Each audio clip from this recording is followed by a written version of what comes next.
The Walt Disney Company likes to pay attention to all the sites that cover all of the mistakes that they have made, and therefore they tried to remove a tree that was found to be growing in the top of the Millennium Falcon over there at Star Wars Galaxy's Edge at Walt Disney World. Well, bad news, Disney, you got it, but you didn't get all of it. Let's talk about that on That Park Place.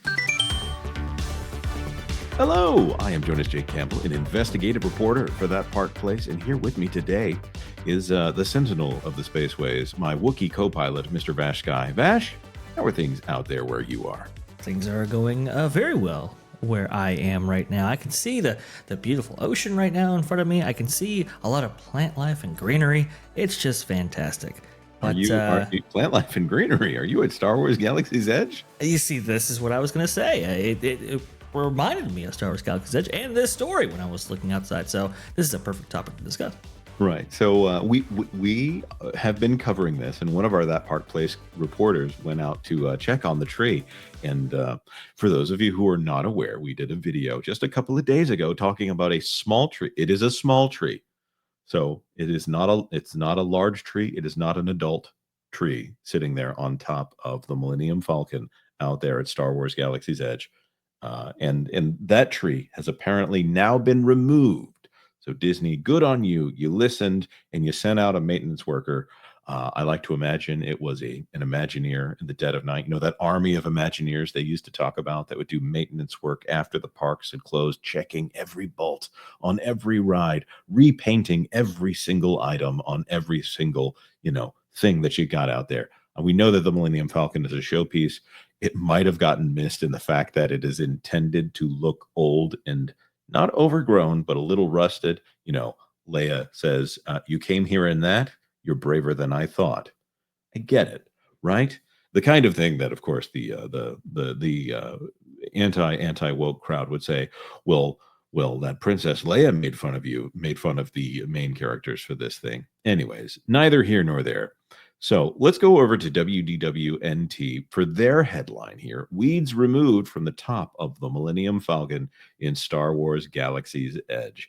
Yes, it has. To me, I'm not sure if that's a weed. That looks like a tree, but, to each their own. Last week on December 3rd, we reported about a small plant making its home on the exterior of the Millennium Falcon.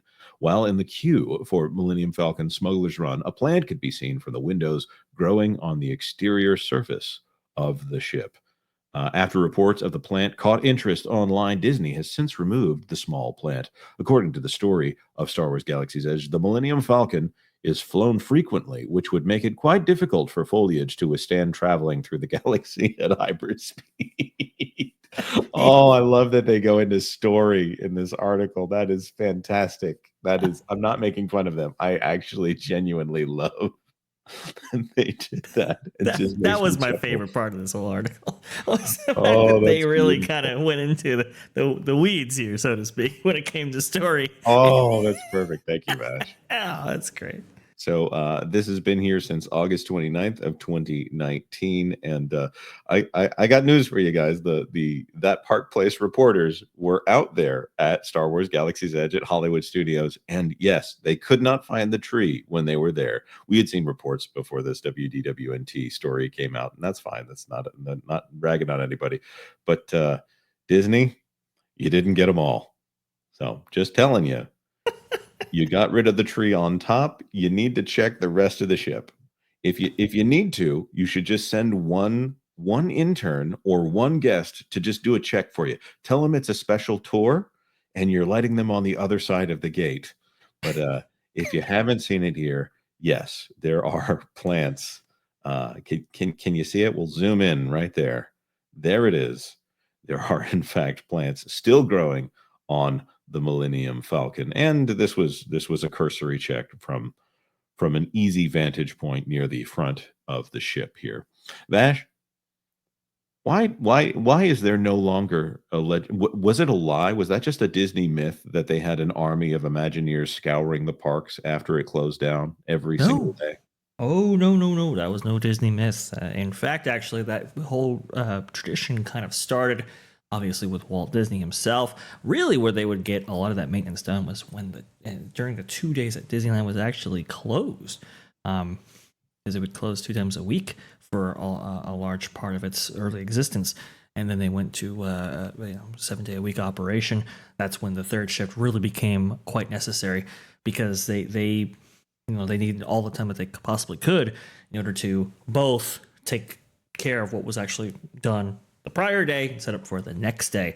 And there would be an army, and a literal army of people that would actually go out and perform that work. Now, that work is still being performed, but by a much lesser extent than what would traditionally take place.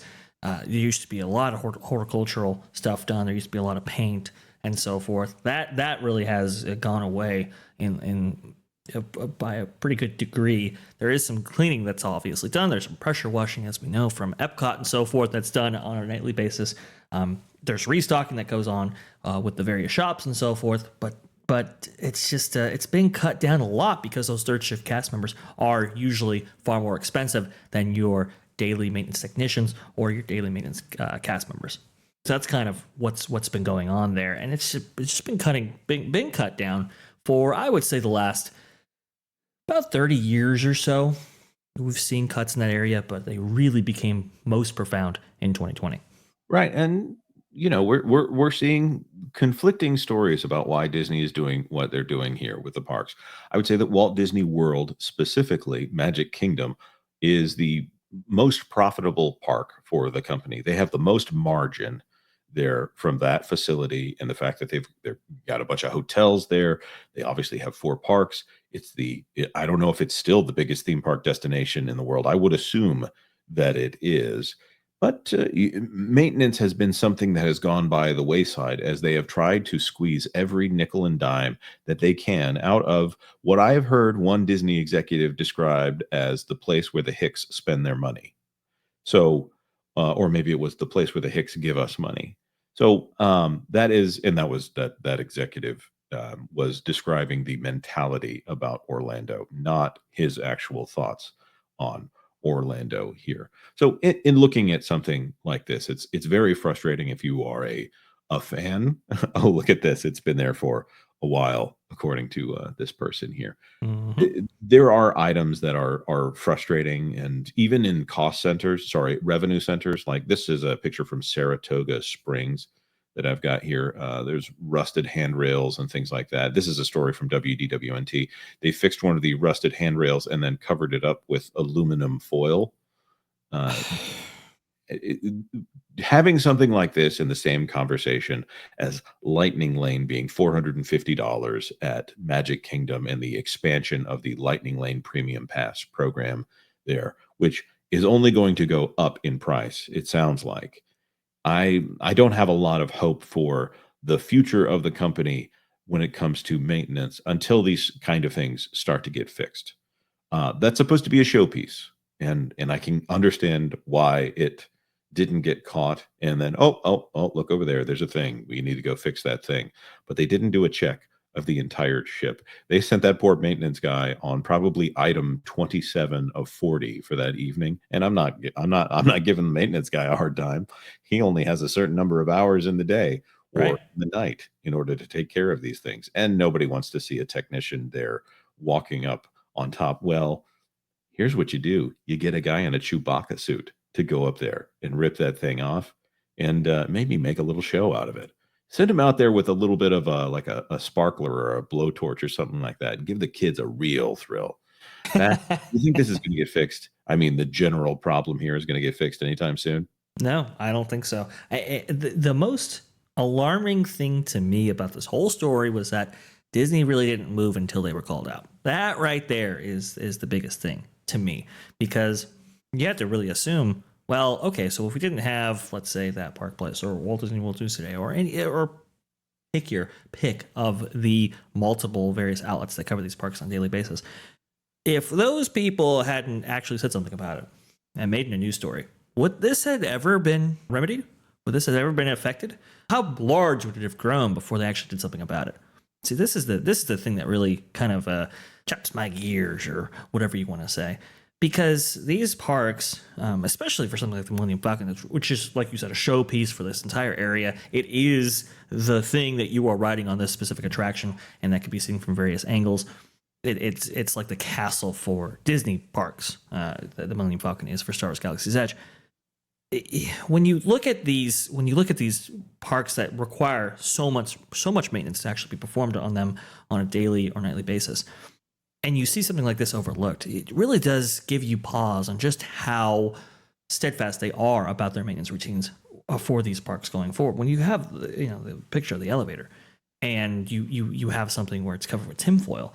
I've seen, my experience here the last couple of days, I've seen sinks like kind of rusted out and kind of like, cracking marble and stuff like that. Just, the grout is like covered in filth and dirt and stuff. And I'm just like, what is going on here? Right, Like, why are these diminishing so much, considering that these parks have never been more expensive? Disney's Studios, for example, you're not going to get into that park with a 1-day, 1-park pass for less than $169 right now for the month of December. It's just not going to happen.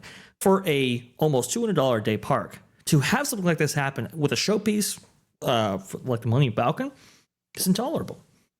I totally agree, especially when there are so many people who love these parks so much that they would be willing to do something to remove something like that for free if Disney and insurance would allow them to do it. Well, Right. maybe that's what we want to ask. Are you the kind of person that you would love to go in and get up close and personal with the Millennium Falcon over there at Star Wars Galaxy's Edge, at Disney's Hollywood Studios, at Walt Disney World Resort? See, people think that we're shills when we say the full name, so I just want to throw people off a little bit here to think that no, we're actually trying to advertise the park here.